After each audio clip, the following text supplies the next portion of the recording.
afternoon, everybody. Game Time Brian here, otherwise known as the Mailman, coming to you on a Wednesday afternoon. I didn't have time to stop for my lunch. I got a quick 20 minutes.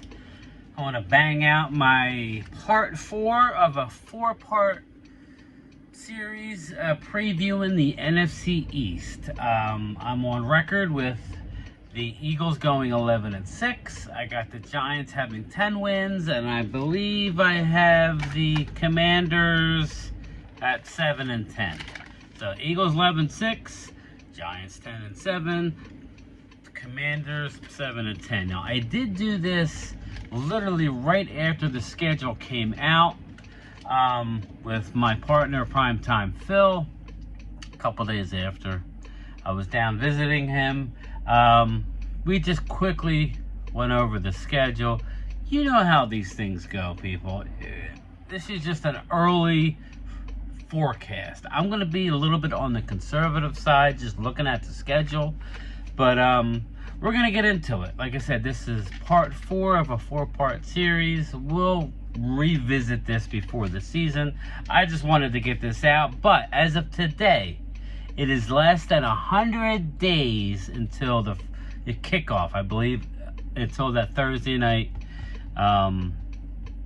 game. So less than 100 days. Man, time is flying. It's crazy. It's crazy. This offseason is way different from last year. So I'm excited about the season, but let's get into the games. The Cowboys start out September 10th. It's Sunday Night Football. As you know, we always max out on primetime games. This year is no different. We're loaded up, and we could be flexed into another one on that Thursday night towards the end of the year, but don't believe it. Just based on the Cowboys schedule, they will not be flexed. But let's get going. Week 1, September 10th. Sunday Night Football at the Giants. The Cowboys are actually a 3-point favorite. This is where I'm going to tell you that I'm going to be conservative. I'm going to make it up later in the year. I think this is the way to go. Do I think they can win? Yes. Am I going to be there? Yes. I'm giving the Cowboys a loss. New offense. Dallas is favored by 3. It's going to be exciting. Sunday Night Football to wrap up Week 1, other than Monday night. It's the prime game, really. It's everybody likes Sunday Night Football way more than Monday Night Football. I think Dallas can win, but just for the sake of keeping it for real, we're going to give them a loss. Maybe Dallas isn't. Maybe their offense isn't quite up to snuff.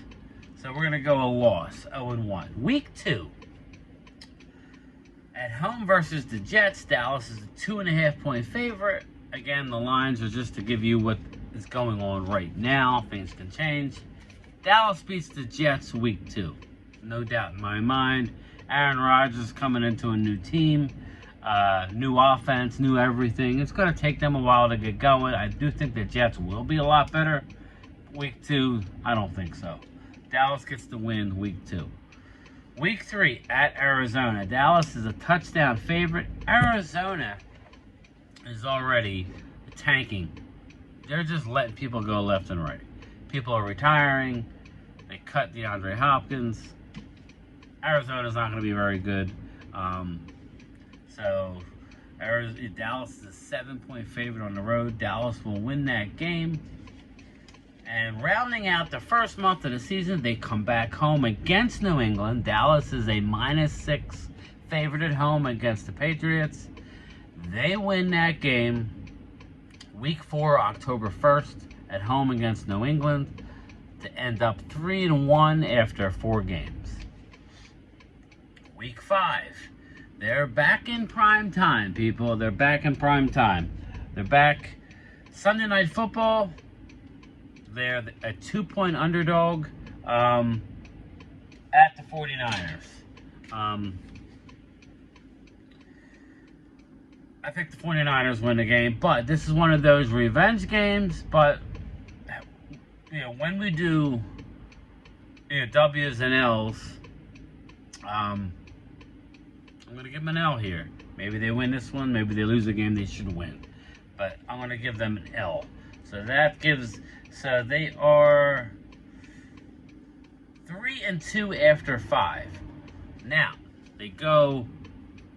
They're at the 49ers, and then they're probably going to come home. They're going to go back out to LA Chargers, not the San Diego Chargers. They're a +1 underdog at the Chargers. Do I think they can win? Yeah. I'm going to give them a loss. So they're going to have back-to-back losses on Sunday Night Football and Monday Night Football. I think they're going to win that game, but just for the early prediction, we're going to give them a loss. So right now, Dallas is 3-3 after 6 games. Dallas has their bye week 7, so a little early for me. I'm not really happy with that. I'm not really happy with that. I'd rather have the bye week later, week 10, week 11. That's where I would like it. But then, they come back home after the bye versus the Rams. They're a touchdown favorite. Dallas beats the Rams. So they are now 1-2-3. Dallas is 4-3. Then week 9, November 5th, they are at the Eagles. +3.5. We'll give them a loss with the whole win 1, lose 1. So 1, 2, 3, 4, 1, 2. They are 4-4 after 8 games. Maybe a little bit of a panic. No need to panic. They're going to make the playoffs. I think so. So week 10, November 12th versus the Giants, -5. W. There's 1 dub.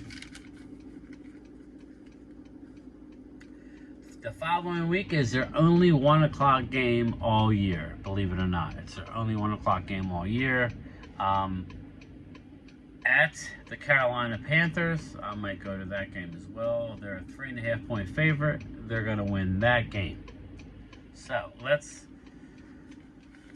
after week 11, I have them 1, 2, 3, 4, 5. I got them 6 and 1, 2, 3. I got them 6 and.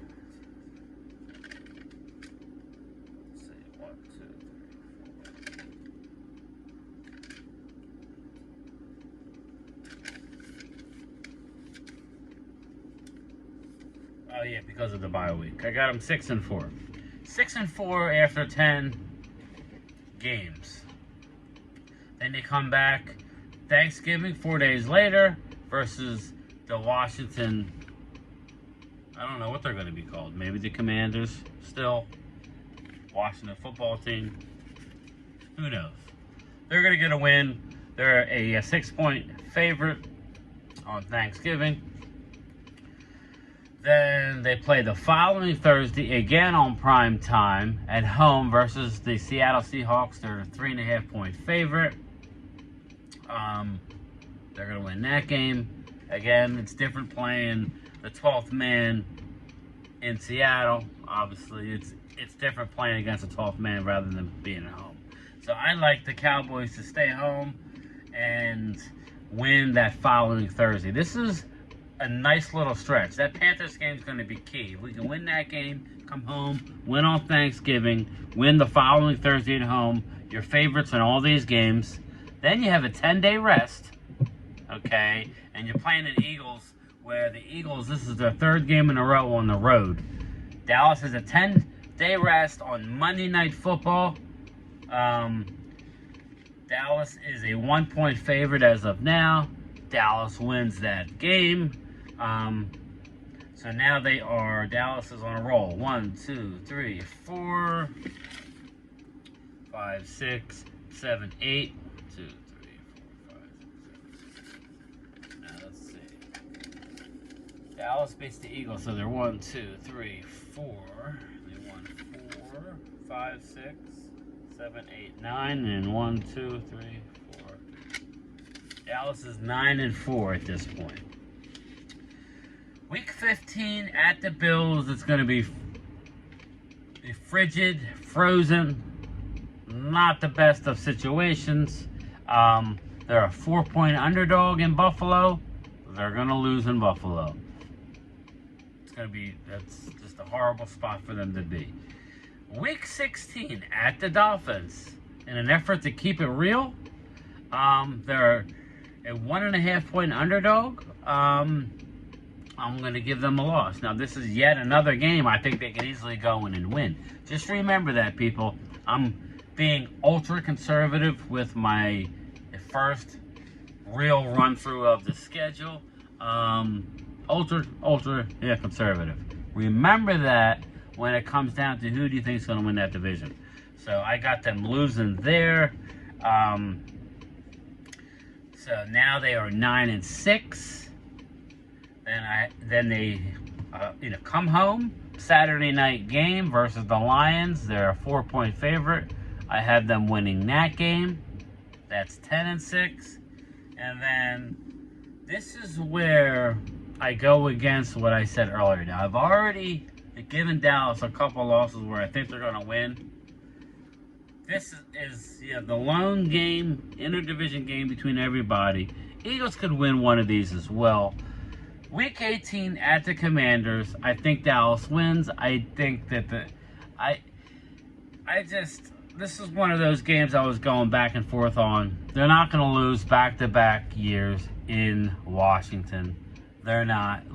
Last year's game is going to be in the back of their mind. Now, I think they may be a game better than this, but like I said, in order to stay on the more conservative side, I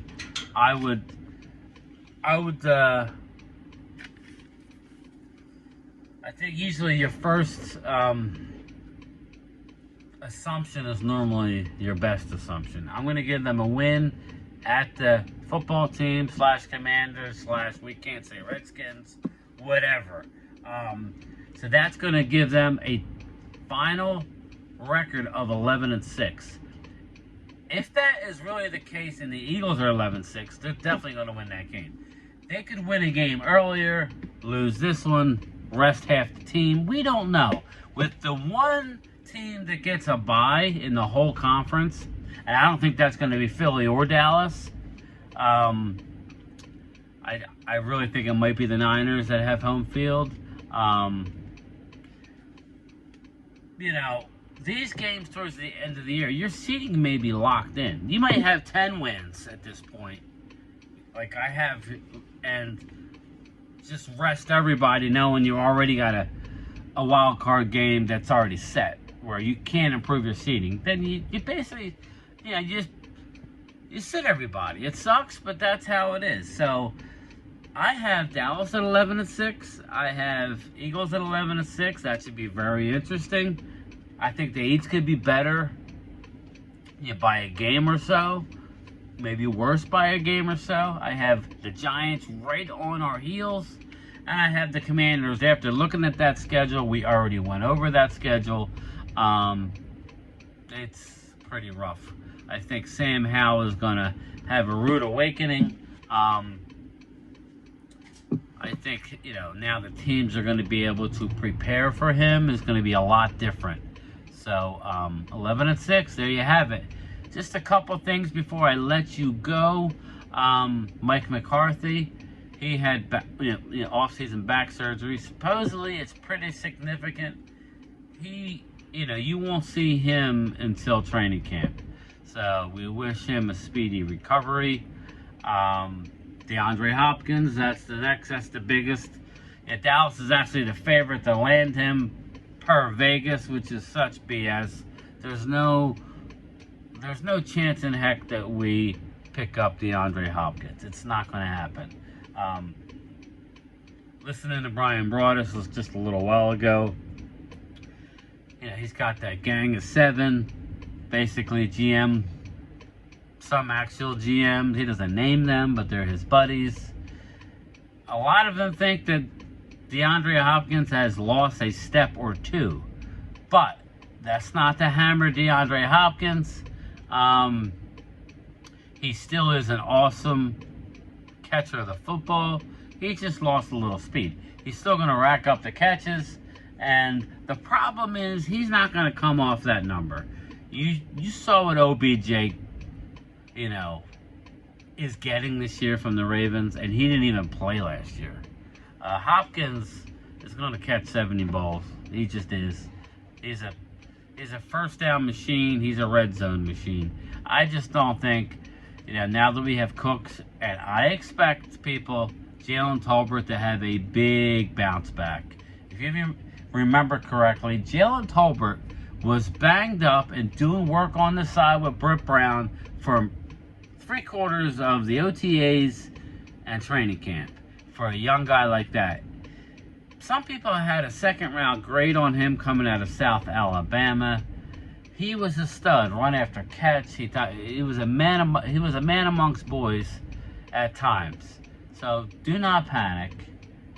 Jalen Tolbert, it's a big year for him, but I'm expecting a lot better things from him. And we're already hearing that Michael Gallup is looking way further along than he was towards the end of the year. He's looking more like himself. So, everybody, please don't panic about our 4th and 5th wide receiver. It will work out just fine. My opinion, no to D-Hop unless he's available later in the spring, and God forbid we suffer an injury. But no, thank you. I'm excited, man. It's getting closer. Less than 100 days away from a kickoff on Thursday night. And we will, as the preseasons, take place. Now, the regulars don't play much. We will touch into the schedule one more time. Look for me and my partner, Primetime Phil, Saturday night, 7 o'clock. I believe we're having a show. Just make sure you follow me on Twitter. I will post it. If for some reason we're not having a show, I will let everybody know. But as of now, Saturday night, 7 o'clock, Primetime Phil, Game Time Brian, breaking it down. All the offseason moves up to date. What's up with Zeke Elliott? What's up with D-Hop? All right? Game Time Brian, otherwise known as the Mailman, is outie here.